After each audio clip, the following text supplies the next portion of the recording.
علمی point number 13، زکات کے مصارف کون کون سے ہیں؟ یہ ہے سورۃ التوبہ کی آیت نمبر 60 میں اللہ تعالیٰ نے بیان کیے ہیں کہ 8 طرح کے مصارف ہیں، کیٹیگریز ہیں جن پہ آپ زکات لگا سکتے ہیں، وہاں پہ آپ زکات دے سکتے ہیں۔ بسم اللہ الرحمن الرحیم، انما الصدقات للفقراء، بے شک صدقات، زکات، فرض صدقہ یہ تو ہے غریبوں کے لیے، فقیروں کے لیے۔ فقیر اس غریب کو کہتے ہیں جو سوال نہ کرتا ہو لیکن ہو غریب۔ والمساکین، اور مسکینوں کے لیے۔ مسکین اس غریب کو کہتے ہیں جو لوگوں سے مال بھی مانگ بھی لے۔ فقیر وہ جو مانگے نہ لیکن اپنی حالت اس کی نظر آ رہی ہو کہ یہ غریب آدمی ہے، سفید پوش۔ اور مسکین وہ جو سائل بن کے آئے مانگ لے، دو گے۔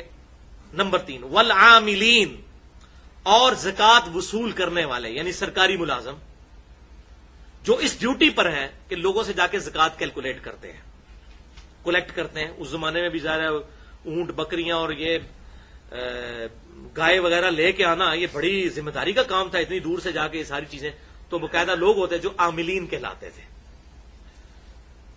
3 ہو گئی۔ نمبر 4، والعاملین علیہا، جو ان پر وصول کرنے والے ہیں۔ نمبر 4، والمؤلفۃ القلوبہم، اور جو تالیف قلب کے لیے جو مال ہے وہ بھی دیا جا سکتا ہے۔ کوئی نیو مسلم ہے، ابھی وہ اتنا صحیح طریقے سے اسلام کی طرف نہیں آیا، اس کو اسلام سے محبت دلانے کے لیے آپ اس کی مدد کر دیتے ہیں کہ چلو یہ اسلام میں آیا، ہم سب لوگ مل کے اس کی مدد کریں، تو زکات میں سے ہو سکتی ہے۔ آپ صلی اللہ علیہ وسلم نیو مسلم کی کیا کرتے تھے، بخاری اور مسلم میں موجود ہے۔ آپ صلی اللہ علیہ وسلم نے غزوہ حنین کے موقع پر ابو سفیان کو 100 اونٹ دیے تھے تالیف قلب کے لیے۔ تو اس طرح آپ صلی اللہ علیہ وسلم دیا کرتے تھے کسی کے دل میں اسلام کو پکا کرنے کے لیے، تاکہ ان کا ایمان پکا ہو جائے۔ نمبر 5، وفی الرقاب، اور غلام آزاد کرنے کے لیے۔ آج کل اس طرح نہیں ہے، آج کل اس کی ایک ماڈرن فارم جو ہے وہ اگلا والا جو کیٹیگری ہے۔ نمبر 6، والغارمین، مقروض لوگ، ان کی گردن چھڑانے کے لیے، کوئی بہت قرضے کے تلے دب چکا ہے، اس کو اس قرضے سے آزاد کروانے کے لیے آپ زکات دے سکتے ہیں۔ اسی طریقے سے غلام آزاد کرنا یہ بھی ہو سکتا ہے کہ کوئی بندہ بیچارہ بے قصور کسی تھانے میں قید ہو گیا اور آپ ضمانت میں کچھ پیسے دینے پڑ جاتے ہیں آپ کو اس کو نکالنے کے لیے، یا کسی سے غلطی سے قتل ہو گیا، آپ اس کی دیت ڈیمانڈ کر رہے ہیں اور اس کے پاس کچھ نہیں دینے کو، تو اس کی دیت کی طرف سے بھی یہ ادا کیا جا سکتا ہے زکات کا پیسہ۔ اس پہ حدیث بھی موجود ہے، وہ اینڈ پہ میں بتا دوں گا۔ وفی سبیل اللہ، یہ 7 نمبر، اور اللہ کی راہ میں، پرٹیکولر اس سے مراد تو جہاد فی سبیل اللہ ہے، باقی اس کی مد میں اور کافی ساری چیزیں آ جاتی ہیں، وہ میں انشاءاللہ اسی میں بتا دیتا ہوں۔ وابن السبیل، اور مسافر کے لیے بھی، چاہے وہ امیر مسافر بھی ہو زکات لے سکتا ہے۔ ظاہر ہے کہ آج سے 60-70 سال پہلے تک لوگ پیدل سفر کرتے تھے۔ آپ مجھے بتائیں، حج کرنے کے لیے ہمارے انڈیا پاکستان سے لوگ تقریباً 4 مہینے کا سفر پیدل طے کرتے تھے۔ اب اس دوران اگر ڈاکو راستے میں لوٹ لیں تو آپ کے پاس تو کچھ بھی نہیں ہے، آپ تو جناب ایزی لوڈ بھی نہیں کروا سکتے اس زمانے میں۔ یہ تو 40-50 سال ہوئے نا، 1350 سال تو ہم نے اس طرح نہیں دیکھے ہیں نا، آج کے زمانے سے نہ سوچیں۔ اسی طریقے آج کل بھی ہو جاتا ہے کہ آپ کسی دوسرے شہر میں گئے ہوئے ہیں، وہاں آپ کی جیب کٹ گئی ہے، تو ظاہر ہے اب آپ کو گھر آنے کے لیے یا تو اب یہ ایزی پیسہ والا معاملہ، اس طرح کی جو چیز شروع ہوئی ہے اس سے کر سکتے ہیں، وہ بھی جو بیچارہ پڑھا لکھا بندہ وہی کر لے گا نا۔ عام آدمی تو کسی کی ریکویسٹ ہی کرے گا نا کہ بھائی مجھے تھوڑا کرایہ دے دے، میں اپنے گھر تک تو پہنچ جاؤں۔ تو مسافر چاہے امیر ہو یا غریب، اس پہ زکات لگ سکتی ہے، اور یہ اگلے زمانوں میں بھی ہوتا تھا، آج کل بھی ایسا ہوتا ہے۔ بعض اوقات لوگ آتے ہیں اور مجھے تو جب بھی ایسا بندہ ملے میں اس کو پھر گاڑی پہ بٹھا کے آتا ہوں اور کنڈکٹر کو کہتا ہوں کہ بھائی یہ اس کا کرایہ ہے، اگر یہ کرایہ مانگ کے اترنے کی کوشش کرے تو یہ پیسے تیرے ہیں، تاکہ اگر جعلی ہوگا تو پکڑا جائے گا، وہ اس کنڈکٹر کو انشاءاللہ تعالی اس بیچارے پہ بھی لگ جائے گا یہ پیسہ۔ تو اس طرح کریں کہ اس کو آپ بٹھا دیں اس گاڑی پہ کہ آپ نے جانا ہے، بھائی آپ لاہور میں جیب کٹ گئی اور آپ نے اسلام آباد جانا ہے، تو بھائی آپ کو ٹکٹ لے کے دے دیتے ہیں، آپ کو ریل کار میں بٹھا دیتے ہیں، وہاں پہنچ جائیں گے انشاءاللہ تعالی۔ پیسے نہ ہاتھ میں دیں تاکہ یہ بھی چیز جو ہے وہ ایڈریس ہو جائے۔ فریضۃ من اللہ، یہ 8 جو مصارف ہیں یہ اللہ کی طرف سے فرض کیے ہوئے ہیں۔ واللہ علیم حکیم، اور اللہ تعالیٰ علم والا، حکمت والا ہے۔ اللہ کو یہ پتا ہے کہ اس نے یہ نصاب کیوں ان لوگوں کے لیے زکات رکھی ہے، یہ اللہ کی حکمت کا تقاضا ہے، اس نے اپنے علم سے یہ چیزیں جج کی ہوئی ہیں۔ بخاری اور مسلم کی متفق علیہ حدیث ہے، بخاری میں 1496، مسلم 121، کہ آپ صلی اللہ علیہ وسلم نے ارشاد فرمایا کہ زکات مالداروں سے لے کر غریبوں میں تقسیم کی جائے گی، یعنی امیروں سے لے کر امیروں میں نہیں، مالداروں سے لے کر غریبوں میں، اور وہ یہ 8 کیٹیگری اوپر آ گئی۔ اس بات پر بھی اجماع ہے کہ میاں اپنی بیوی کو زکات نہیں دے سکتا اور بیوی اپنے خاوند کو زکات نہیں دے سکتی۔ ویسے تو بخاری اور مسلم میں آتا ہے کہ جو مرد اپنے بال بچوں پہ جو کچھ لگاتا ہے وہ صدقہ ہے، لیکن وہ زکات نہیں لگا رہا ہوتا، مراد یہ اللہ کے حضور صدقہ لکھا جائے گا، جیسے میں نے پچھلی دفعہ کتنی بتائیں، سبحان اللہ بھی کہنا صدقہ ہے، الحمدللہ کہنا بھی صدقہ ہے، لا الہ الا اللہ بھی صدقہ ہے، اللہ اکبر بھی صدقہ ہے۔ اس طرح میاں بیوی کا ایک دوسرے پہ خرچ کرنا بھی صدقہ ہے، اور اس میں صحیح مسلم کی میں نے حدیث بتائی تھی، ایون میاں بیوی کا آپس میں ازدواجی تعلق قائم کرنا بھی صدقہ ہے، اس پہ بھی ثواب ملے گا، لیکن آپس میں ایک دوسرے کو زکات نہیں دے سکتے۔ وہ جو فتاوی عالمگیریہ والا مسئلہ ہم نے سنا، وہ والا چکر بھی نہیں کر سکتے، ہیلا بازی بھی نہیں کر سکتے۔ اسی طریقے سے اس پہ بھی اجماع ہے کہ اولاد کو زکات نہیں دی جا سکتی، اولاد اپنے ماں باپ کو نہیں دے سکتی۔ ماں باپ میں اس کے اپنے ماں باپ بھی شامل ہیں، دادی دادا بھی شامل ہیں، اور نانی نانا بھی شامل ہیں، یعنی آپ خود جس کی اولاد ہے یا جو آپ کی نسل سے ہے ان کو آپ ڈائریکٹ زکات نہیں دے سکتے، لیکن بہن بھائیوں کو آپ زکات دے سکتے ہیں، اور سب سے افضل زکات یہی ہے۔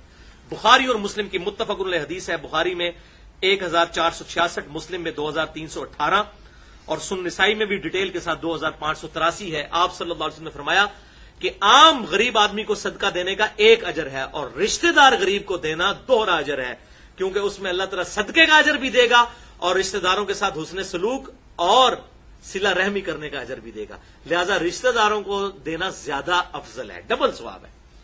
اور یہ اس لیے ہے کہ اکثر جیلسی بھی رشتہ داروں میں ہوتی ہے، یہ تویز دھاگے بھی رشتہ دار کرواتے ہیں، ایک دوسرے کو وہ پھلتا پھولتا نہیں دیکھ سکتے، دوسرا بندہ کبھی بھی آپ سے جیلس نہیں ہوتا۔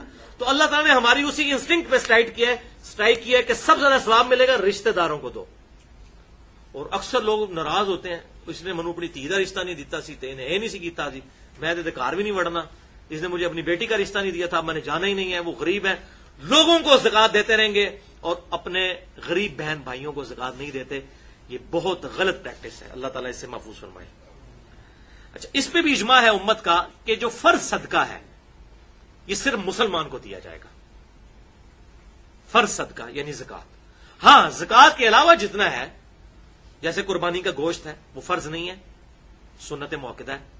اس طریقے سے ہاں، منت کا جو ہوگا، جیسے یہ منت مانتا ہے کوئی کہ میں بکرا دوں گا اللہ کے نام کا، منت تو وہ بھی واجب میں آ جاتی ہے، وہ بھی آپ غیر مسلم کو نہیں دے سکتے، لیکن عام حالت میں آپ جو جتنی بھی نظر نیاز کرتے ہیں اللہ کی راہ میں خرچ کریں، اس میں مسلمان کو دیں یا غیر مسلم کو، دونوں صورتوں میں ثواب ہوگا۔ یہ نہیں ہے کہ مسلمان کو دینے سے ہی ہوگا، لیکن جو فرض صدقہ ہے وہ صرف فرض زکات وہ صرف مسلمان کو دے سکتے ہیں، غیر مسلم کو نہیں دے سکتے۔ اب رہا فی سبیل اللہ کا مسئلہ، تو بھائیو فی سبیل اللہ کی مد بہت بڑی ہے، اللہ تعالیٰ نے فی سبیل اللہ کہہ کے مسئلہ ہی امت کا حل کر دیا ہے۔ فی سبیل اللہ میں آپ کسی غریب بچے کی فیس بھی دے سکتے ہیں، کوئی لائبریری بنوا سکتے ہیں، رفاع عامہ کے کام کر سکتے ہیں، کوئی گلی بنوا سکتے ہیں، کہیں پر کنواں نہیں آپ کنواں کھدوا سکتے ہیں، چاہے امیر وہاں سے استعمال کرے پانی چاہے غریب، رفاع عامہ کے جتنے کام ہیں یہ سب کے سب کام فی سبیل اللہ میں شامل ہیں۔ اسی طریقے سے کوئی ٹی وی چینل ہے ایسا جو صرف دین کی دعوت کا کام کرتا ہے اور اس کو کمائی کا ذریعہ نہیں بناتا، نو پروفٹ نو لاس پہ، اس کو بھی زکات لگ سکتی ہے۔ تو فی سبیل اللہ کی مد بہت بڑی ہے، اس میں آپ مسجد کے اوپر بھی لگ سکتا ہے، مسجد میں تو اختلاف ہے، دونوں طرف اقوال موجود ہیں، لیکن مدرسے کے اوپر سب کا اجماع ہے کہ دینی مدرسے کے اوپر بھی لگ سکتا ہے۔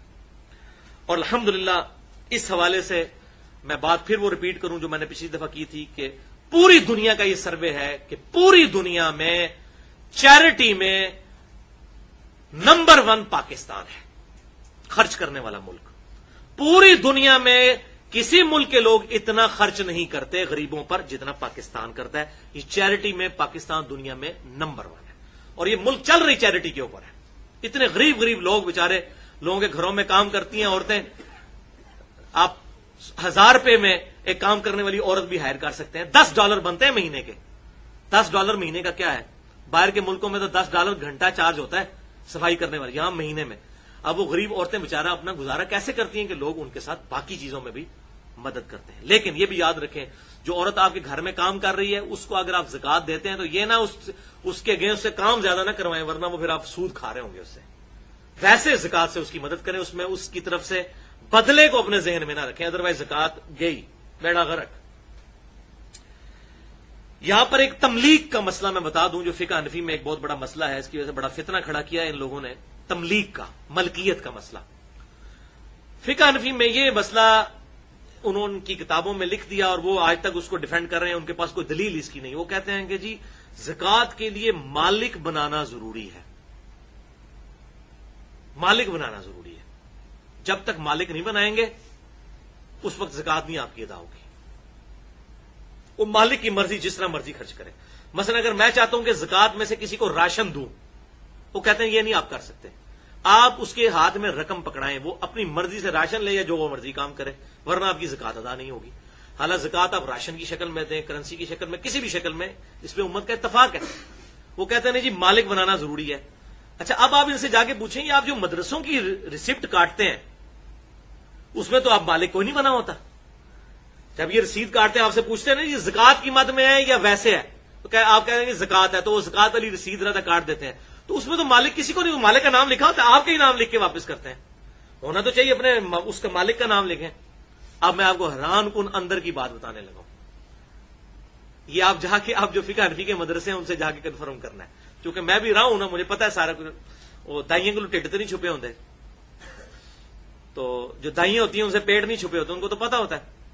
تو یہ پتا کیا کرتے ہیں فقہ حنفی میں مدرسوں کے اندر انہوں نے اسٹوڈنٹس رکھے ہوئے ہیں، غریب ظاہر ہے، تو جب یہ زکوٰۃ کا سارا مال اکٹھا ہوتا ہے نا، مثلا 1 لاکھ روپے اکٹھا ہوا، تو وہ اسٹوڈنٹس 10 بٹھا لیں گے، تینوں کو 10-10 ہزار گفٹ کر دیں گے اور کہیں گے یہ آپ پہ زکوٰۃ ہے، آپ کو مالک ہم نے بنا دیا ہے 10-10 ہزار کا، 10 کے 10 اسٹوڈنٹس کو مالک بن گئے۔ اس کے بعد کہتے ہیں آپ اپنی مرضی سے ہمیں گفٹ کر دیں، تو وہ آپ حاضر ہیں، یہ ایسے ہوتا ہے۔ انہوں نے کتا تو لال کرنا ہے نا کسی طریقے سے، وہ تملیغ والا جو مسئلہ وہ بنا گئے ہیں بابے، وہ بابوں کو تو انہوں نے خوش کرنا ہے، تو پھر کہتے ہیں وہ پھر واپس لیتے ہیں۔ ایک طرف کہہ رہے ہیں جی آپ مرضی سے نہیں کر سکتے، ادھر مرضی خود تھوپ رہے ہیں۔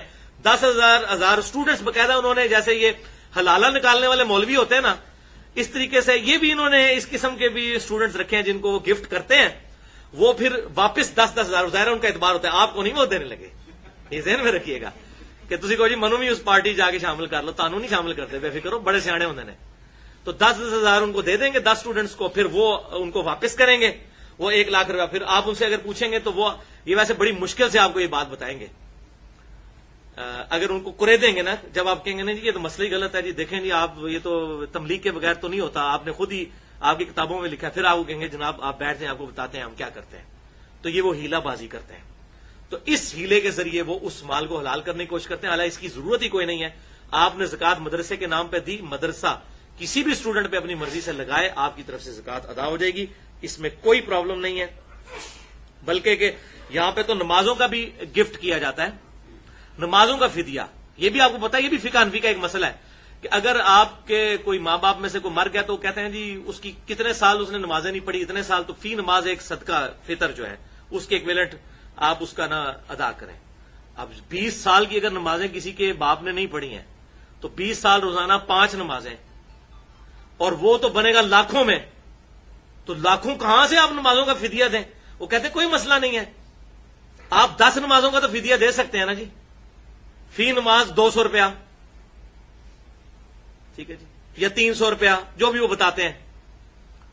تو آپ کہتے ہیں ہاں 3,000 روپے تو میں دے سکتا ہوں، تو وہ کہتے ہیں ٹھیک ہے آپ اس طرح کریں 10-10 کر کے دیں، آپ ہمیں 10 کا گفٹ کریں، ہم آپ کو واپس گفٹ کر دیں گے۔ تو پہلی 10 نمازیں آپ کی 5 نمازیں ہو گئیں، 10 نمازیں ہو گئیں، پھر اگلی 10 نمازیں ہو گئیں۔ اس طریقے سے 1 گھنٹے کی ایکٹیویٹی ہے، لیکن 1 گھنٹے میں اگر کسی کا باپ بخشا جائے تو کوئی زیادہ مشکل کام تو نہیں ہے۔